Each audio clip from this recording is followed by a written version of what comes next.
the Corsair scene, I figured out that that's probably where I should do my cameo in this particular movie. The whole thing about cameos, you know, I mean, obviously Peter's had a few cameos, you know, well, one in each film. And it didn't stop there, of course, because everyone else wanted to do cameos suddenly. I think everyone thought that they can finally get to be in Lord of the Rings, and this was one of their last chances. It became this thing of like, well, who's going to be in this? And it turned out it ended up being Andrew Lesnie, our DP, and Richard Taylor, you know, head of What Workshop, Gino Acevedo, who's our prosthetics, you know, supervisor, and Pete, obviously. And I kind of mentioned, oh, it'd be kind of fun to get a cameo. But before we shot this whole thing, we had a quick training day. There was a possibility that they were going to be firing arrows, so Peter wanted them to, you know, at least know how to hold it, make it quicker on the day. So I got this bunch together in a car park, and we went up on a hill and had this expert archery chap and lined them all up and had lots of practicing. Just let go. Just let your fingers open.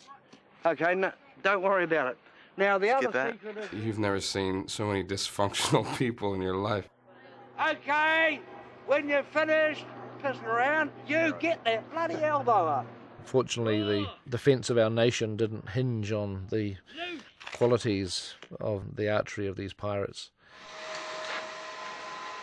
Tammy Lane did my makeup, and I had this really cool, you know, black wig. You know, it's just like, you know, I used to have hair like that in the 80s, except it was a bit more like a mullet rather than this thing. Viva la raza!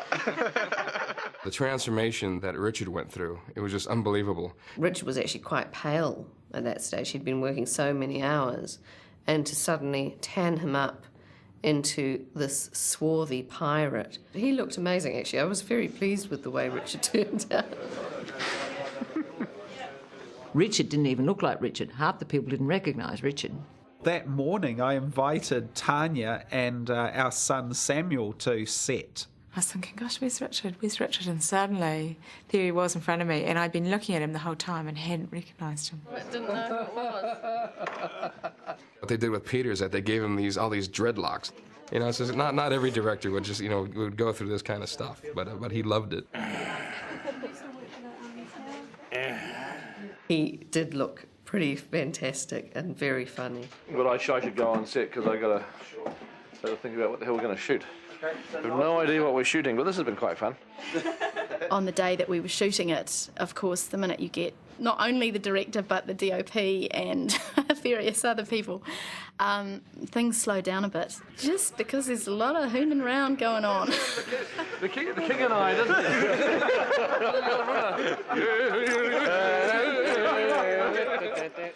Andrew Lesnie proved that he's better behind the camera being director of photography than being in front of it. Andrew was nervous, Rick Porras was nervous, and it was very funny. You seeing them behind the camera, and then all of a sudden turn around, look at the pirate ship, and see that they're all actually in front of the camera. It does make you say, oh my God, how are we going to get through this day? Peter expected us in our part of the scene to just look angry. We just had to look menacing, and Gino, being Gino, was struggling with menacing. So I remember I just doing this, Pete's going, and he goes, all right, let me go take a look. And Pete would run down from the ship, look at that, and then he'd come back and he'd be going, Gino, what are you doing with your mouth? I'm going, well, that's kind of like my fear attack kind of grin thing. He goes, it makes it look like you're smiling. Just keep your mouth shut. It's like, great, there goes my acting career, you know. It was actually a painful day for me because I had to get hit with this arrow, which was a CG arrow, but I had to do this full. Arrow fire!